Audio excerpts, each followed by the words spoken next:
Assalamualaikum warahmatullahi taala wabarakatuh. Bismillahirrahmanirrahim. Wa bihi nasta'in. Subhanaka la ilma lana illa ma 'allamtana innaka anta alimul hakim. Allahumma ya alim 'allimna min 'ilmika bima tarda bi anna wa la tu'akhidhna bima ta'malu minna ya alim khallina bi kulli ilmi wa haqqina bi aqwaidil ilmi ishrah lana sadrana wa yassir lana umurana wa hlul 'uqdatam min lisani yafqahu qawlana.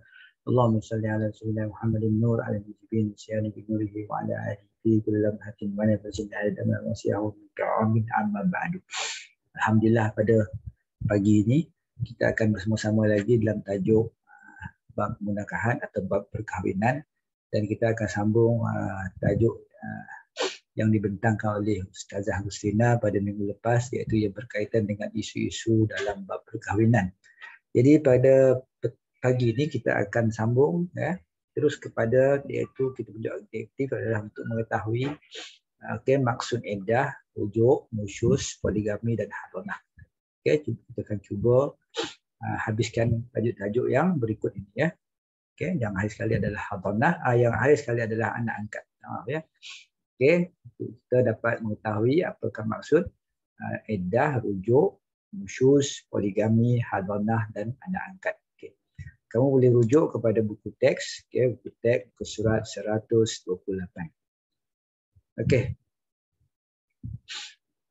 Pada minggu lepas yang terakhir adalah kita mengenai li'an. Ingat lagi tak? Adalah li'an.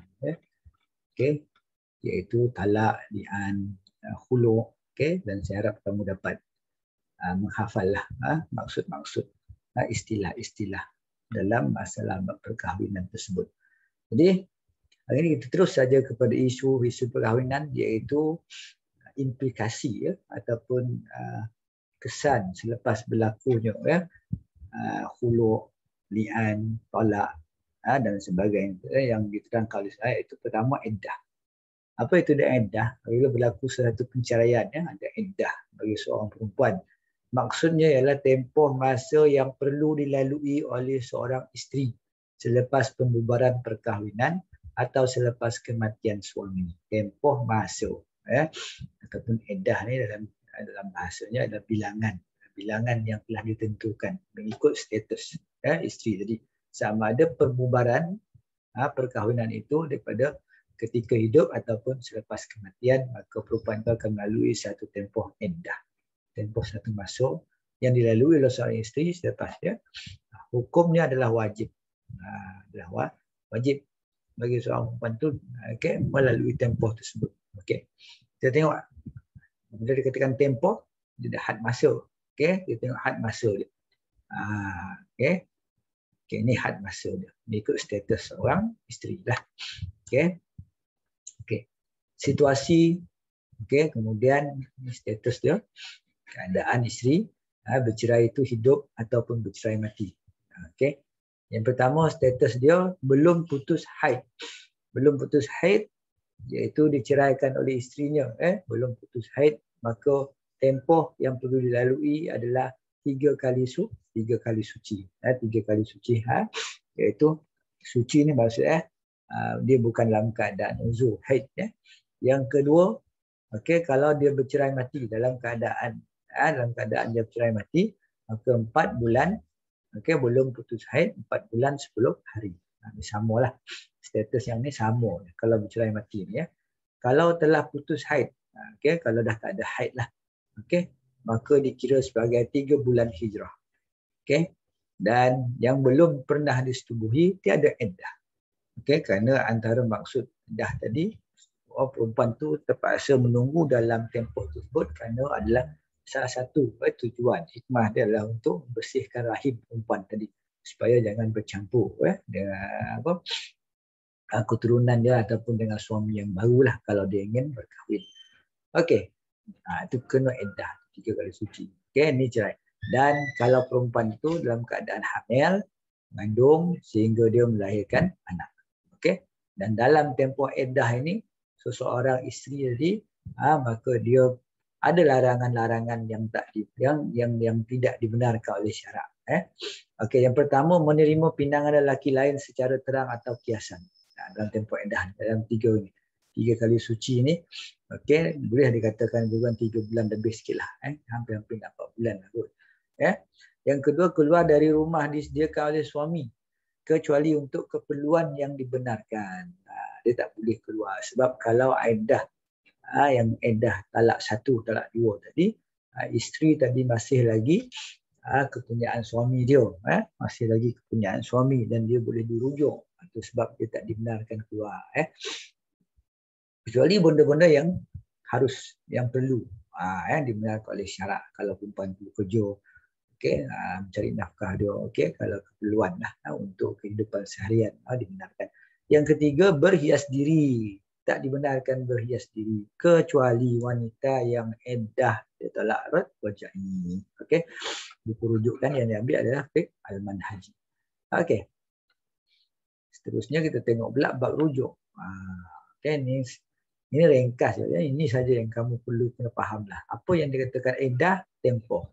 Satu masa seorang isteri itu, iaitu selepas tempoh pembubaran perkahwinan ataupun selepas berlakunya kematian suami, perempuan itu mesti melalui satu tempoh masa dan tengok keadaan perempuan itu. Kalau dia masih lagi punya haid dan belum putus haid, maka 3 kali suci.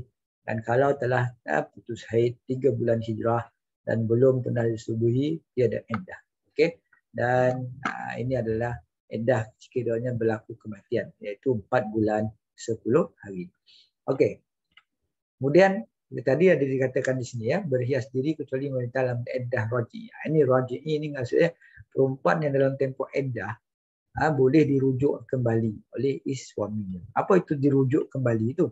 Rujuk kembali itu sama maksudlah, kembali, rujuk, dia kembali. Maksudnya hak suami. Nampak tu? Hak suami. Ada kuasa bagi suami untuk menyambung kembali ikatan perkahwinan dengan isteri yang diceraikan dalam tempoh iddah. Maksudnya dia masih lagi dia masih lagi dalam tempoh ni, dalam tempoh waktu ni, dan suami itu nak mengambil semula, dia menjadi isterinya semula, maka dia boleh rujuk. Maka tak perlu kepada, maksud rujuk ni dia tak perlu kepada maksudnya nak akad balik dengan akad yang baru, tak perlu. Maka maksudnya dia hanya menyatakan hasad dia kepada isteri dia. Itu maksud dia. Hak suami itu boleh ambil balik dalam tempoh tersebut. Hukum dia harus, hukum dia harus. Contohlah, ini contoh. Suami berkata kepada isterinya, aku rujuk engkau untuk kembali ke pangkuanku. Maka jadilah dia seperti suami isteri, suami isteri yang sah sebelum, itu melakukan hubungan seperti seorang suami isteri. Kita tengok spektrum ilmu dalam bab rujuk ni. Syarat, tapi walaupun hak itu hak suami tadi, tapi dia ada syarat dengan kerelaan dia sendiri. Bukan ada paksaan, bukan penceraian kerana fasakh atau khulu'. Kenapa tak boleh kerana fasakh dan khulu'? Kerana khulu' atau fasakh ni adalah satu penceraian yang tak boleh dirujuk. Walaupun dia bukan cerai talak 3 apa semua, tetapi adalah satu penceraian yang tak boleh dirujuk dalam tempoh iddah. Maksudnya kalau dia nak rujuk balik penceraian, pembubaran berlaku dengan fasakh ataupun khulu' tadi, dia perlu menunggu perempuan tadi tamat tempoh iddah, kemudian dia perlu melakukan akad dan perkahwinan dan memberi mahar yang barulah. Bukan berceraikan dengan talak 3. Talak 3 pun tak boleh rujuk. Isteri yang diceraikan masih dalam tempoh iddah. Syarat isteri yang diceraikan masih dalam tempoh iddah. Itu cerai 1 dan cerai 2. Ada lafaz yang menunjukkan rujuk. Ini contoh lafaz rujuk lah. Aku rujuk, ataupun ada lafaz tadi menunjukkan dia ingin kembali kepada isteri dia. Lafaz saya nak balik ke, kita nak, abang nak hidup bersama semula ke, ataupun lain-lain lafaz yang menunjukkan maksud dia nak kembali rujuk. Habislah bab iddah dan rujuk. Jadi kalau kamu tak faham, kamu boleh tanya dengan ustaz kamu semasa sesi dalam tutorial nanti. Banyak sebenarnya isu-isu yang perlu diterangkan juga dalam isu iddah dan rujuk ni. Kemudian dalam bab yang ketiga, isu dalam rumah tangga adalah nusyuz. Nusyuz. Apa itu nusyuz? Ya, nusyuz bermaksud itu keengganan isteri mentaati perintah atau permintaan suami yang sah. Enggan isteri yang, kalau kita cakap dalam bahasa bahasa kita ni macam seolah-olah isteri itu menderhaka lah, tak taat. Kan kalau anak pun dikatakan menderhaka kepada seorang ibu apa, adapun isteri pula dia boleh menderhaka kepada seorang suami kerana tidak mentaati perintah-perintah yang telah disuruh oleh suami selagi tidak bertentangan dengan syarak. Okey, suami yang sah. Itulah nampak tu. Naik tangan ni nampak tu. Naik tangan. Kan dalam buku teks saya rujuk buku teks tu untuk mudah kita tengok. Okey, hukum dia ada haram, berdosa besar lah. Okey. Tak boleh, maksudnya isteri tak boleh, mesti dia mentaati apa juga permintaan suami tadi. Selagi mana permintaan itu tidak bertentangan dengan syarak. Ya. Contoh, isteri enggan mematuhi perintah suami supaya menunaikan solat dan berpuasa. Tak nak dia. Melainkan uzur, melainkan dia tak boleh. Ya. Ada kekangan-kekangan. Ya. Tapi tengok jugalah.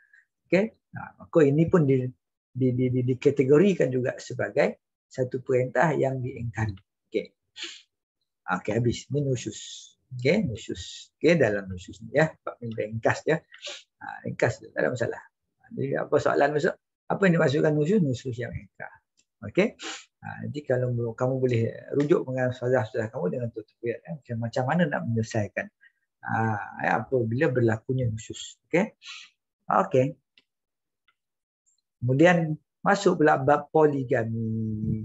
Poligami. Isu yang ketiga lah dalam bab yang kita nak bincangkan dalam isu B ni. Okey, iddah, rujuk 2. Okey, nusyuz 3, isu yang keempat. Okey, poligami ada 4 kan. Maksud poligami amalan beristeri lebih daripada seorang pada satu. Dikatakan amalan. Bila dikatakan amalan, maksudnya dapat ibadat lah. Satu ibadat amalan beristeri lebih daripada seorang pada satu masuk. Okey. Hukum dia harus. Walau bagaimanapun harus. Dia mesti ada syarat juga, iaitu kelayakan. Apa kelayakan berpoligami? Ada 3 kat sini ya. Dia cakap aspek kelima. Tidak melebihi 4 orang isteri. Tidak melebihi 4 orang isteri. Boleh berlaku adil terhadap isteri-isterinya dari aspek lahiriah seperti pakaian dan tempat tinggal. Ni kemampuan lah. Kemampuan seorang suami itu untuk melayani, dikatakan adil terhadap isteri-isterinya. Satu yang lahiriah. Ya. Adapun dari segi kasih sayang, kalau di dalam buku teks yang lama tu kasih sayang maka tak termasuk. Itu sifat fitrah manusia kan. Kadang-kadang sayang kepada si A lebih ataupun si B lebih ataupun si D lebih, itu adalah fitrah. Walau bagaimanapun dia tak boleh menunjukkan di hadapan isteri-isteri itu perasaan kasih sayang itu. Ada kono juga menjaga hati. Okey, yang ketiga mampu memberi nafkah zahir dan batin. Itu zahir ni maksud dari segi material lah. Kemampuan dari segi menyediakan tempat tinggal, pakaian. Batin ni maksud dia seks. Okey. Ni maksudlah antara contoh ya. Jadi bahagialah ramai kan. Bila berkahwin lebih daripada satu tu. Okey, bahagia yang sebab ramai ahli keluarga. Okey, tak perlu kepada orang lain dah. Okey. Habislah bab poligami. Okey. Kemudian kita tengok pula bab yang seterusnya hadanah. Ni banyak akhir sekali. Hadanah, apa yang dikatakan hadanah ni? Maksud hadanah ialah mungkin hari ni kamu baru first kali kan dengan hadanah ni. Dan isu hadanah ni banyak dibincangkan atau banyak isu pada hari ni lah. Iaitu penjagaan kanak-kanak ni yang jadi problem kan. Pada minggu lepas kata ada tengok dalam surat khabar anak lebih kurang berapa tahun 3-4 tahun ditinggalkan oleh ibu bapa. Dia lari sebab tak dapat bayar sewa, maka mak ayah tinggalkan anak-anak tersebut. Tinggal seorang-seorang. Ya, kesian dah. Okey. Maksud dia penjagaan kanak-kanak yang masih kecil dan belum berupaya untuk menguruskan diri sendiri. Ya. penjagaan kanak-kanak yang masih kecil. Dan belum berupaya menguruskan diri sendiri, belum memayis lah. Dalam istilah belum memayis, tak boleh jaga diri sendiri. Kau wajib kanak-kanak tu dipelihara untuk kita bimbing dia, supaya dia mengenal arti kehidupan. Hukum dia wajib, wajiblah. Itu yang jadi masalah bila berlakunya isu-isu dalam perkahwinan tadi, penceraian tu semua tadi, maka kan anak-anak tu siapa nak jaga? Jadi siapa yang lebih berhak menjaga anak-anak tersebut? Kalau berlaku perceraian, kan, itu yang jadi problem. Kadang-kadang anak tu ramai, ini tu sebab ibu bapa tu perlulah menjaga kerukunan rumah tangga dia supaya dia dapat memelihara. Itu yang penting. Sebab antara tujuan perkahwinan tersebut adalah inilah memelihara anak tu. Memelihara anak tu, seperti mana yang kamu rasailah bagi ada yang ibu bapa tu. Okey. Ibu ialah ni dah. Yang saya sebut tadi, siapa yang lebih berhak kalau berlaku perceraian tadi? Kat anak tu. Ibu ialah orang yang paling berhak. Orang yang paling berhak untuk menjaga anak selepas perkahwinan dibubarkan. Nampak? Sebab apa ibu tadi? Sebab ibu tu lebih kasih sayang. Kemudian kiranya anak tu menyusu badan. Maka susuan dia tadi ada ibu dia. Maka dia dapatlah hak dia, hak anak tu untuk membesar dengan yang sepatutnya lah. Maka ibu tu lebih berhak. Tapi ingat, ada perkataan namun tu. Namun terdapat sebab-sebab tertentu yang membolehkan, boleh menyebabkan haknya terbatal. Walau macam mana pun, ini yang korang kena bincangkan dengan guru kamu dalam masa tutorial ni. Apakah hak yang menyebabkan seorang ibu tadi terbatal? Dalam buku teks ni memang kita tengok dia macam ringkas betul, dan haknya terbatal. Soalan tak tengok. Kan kalau hak terbatal sebab apa? Dia tak didetailkan. Namun hak terbatal. Antara sebab ialah antara saya beritahu antara sebab buku tahun teks, kalau kamu tengok rujuk nota buku teks tahun lepas, antara sebab adalah kerana orang isteri tadi ataupun ibu tadi mempunyai akhlak yang buruk lah pada pandangan masyarakat. Akhlak yang buruk, maka daripada budak tu rosak dengan akhlak yang buruk ibu tadi ataupun dibiarkan, maka naklah diserahkan kepada bapa dia kembali. Itu pun ada juga turutan-turutan lepas tu kalau bapa pun tak layak, ini ada juga punya turutan-turutan yang perlu yang perlu diikuti dah oleh syarak. Okey. Dan yang terakhir, alhamdulillah kita masuk yang terakhir, iaitu anak angkat. Saya harap kamu dapat ikut sebab ini sekejap. Yang penting tutorial tu kamu boleh soal jawab.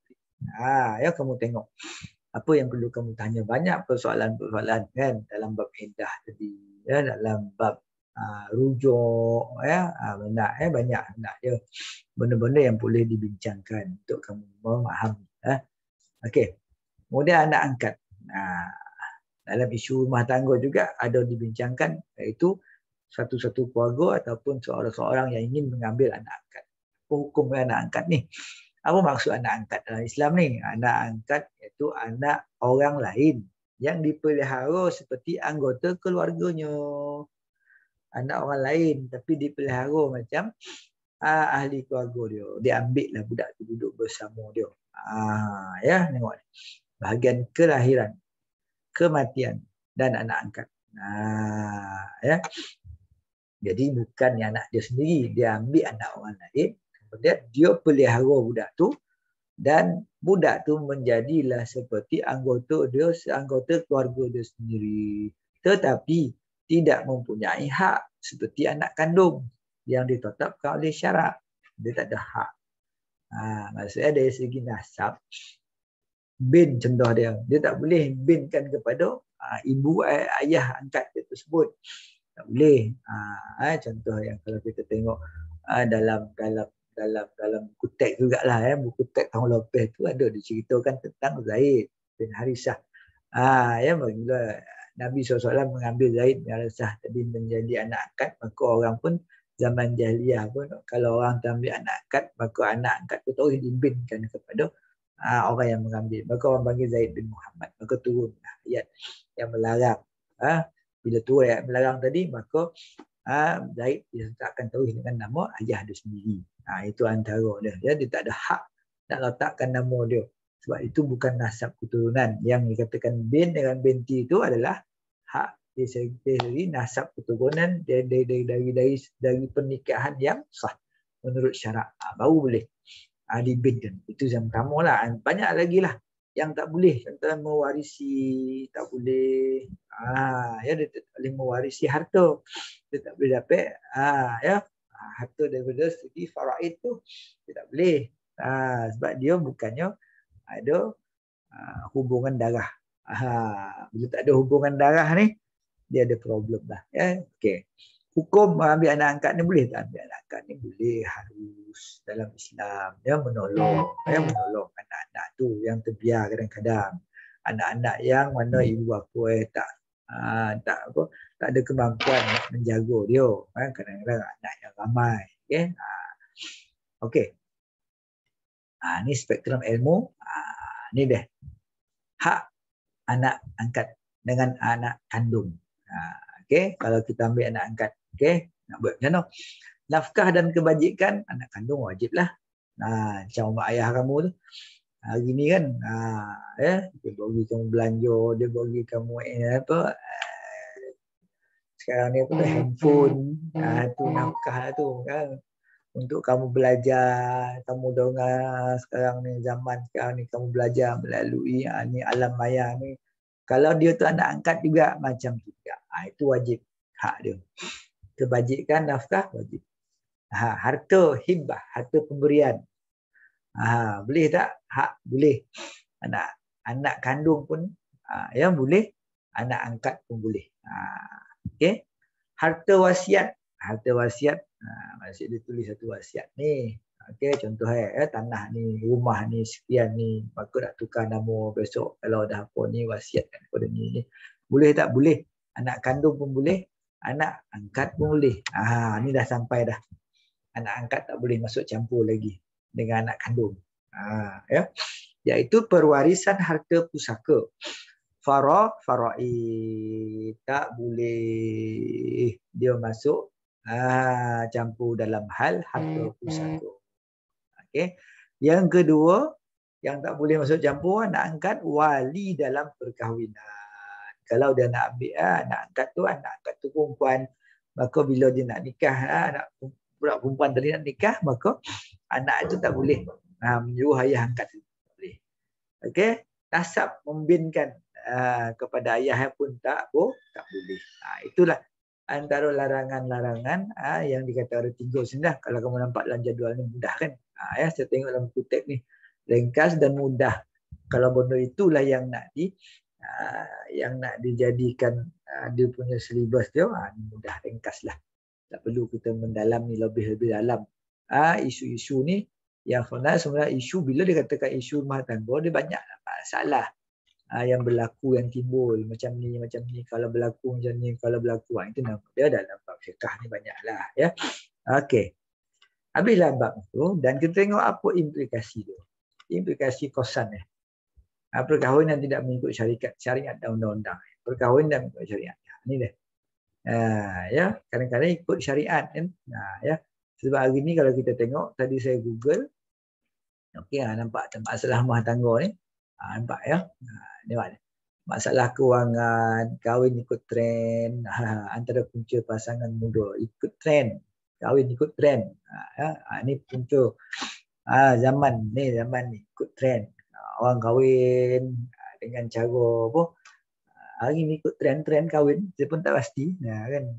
Itu bermogah-mogah, menunjuk-nunjuk, berlebih-lebihan, membazir, maka itu adalah punca kata penganalisis yang tengok mungkin peguam syar'i ya. Okey, nampak. Berpisah untuk kahwin kekasih lama. Ini dia kata trend ni pula semakin wallahu alam zaman ni trend orang tua-tua pula dah jumpa kekasih lama. Yang mereka jumpa kasih lama dia bercinta makin, maka dia pun ini trend pula bagi orang tua. Ini trend bagi orang muda. Trend.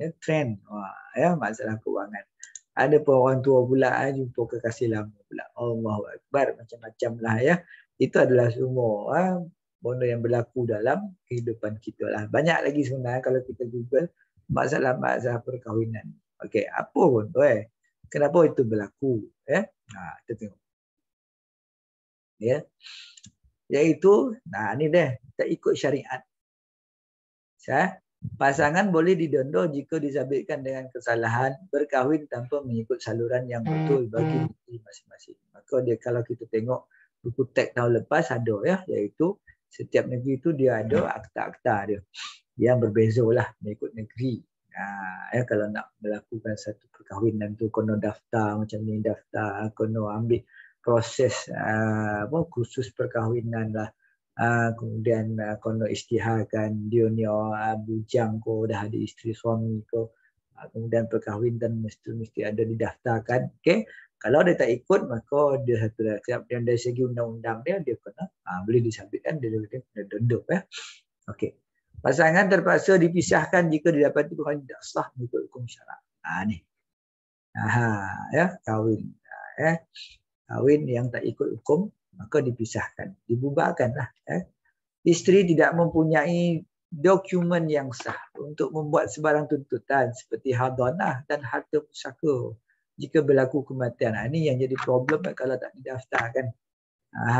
Bila berlaku kematian, itu yang jadi problem. Ini selalu berlaku ketika mana bila suami itu mungkin dia kahwin dengan isteri kedua yang senyap-senyap yang tak didaftarkan.